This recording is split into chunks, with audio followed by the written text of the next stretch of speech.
Herkese merhaba arkadaşlar, kanalımıza hoş geldiniz. Yalı Çapkını'nın Feridi Mert Ramazan Demir tenis turnuvasında birinci oldu.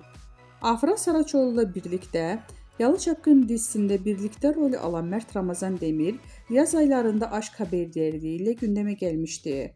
27 yaşındaki ünlü oyuncu bu kez bambaşka bir konuyla adından söz ettirdi. Mert Ramazan Demir, İstanbul'da geçirilen tenis turnuvasında birinci oldu. İşte detaylar. Son olarak Yalı Çapkını dizisinde rol alan Mert Ramazan Demir, oyunculuk kariyerinin yanı sıra özel hayatı ve sosyal medya paylaşımlarıyla adından söz ettirmeye devam ediyor.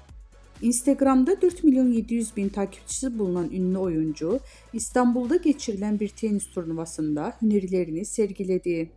Özel bir eğitim kurumunun derneğinin tarafından gerçekleştirilen turnuvada birinci olan ünlü isim paylaşımına yoğun bir ilgi gördü.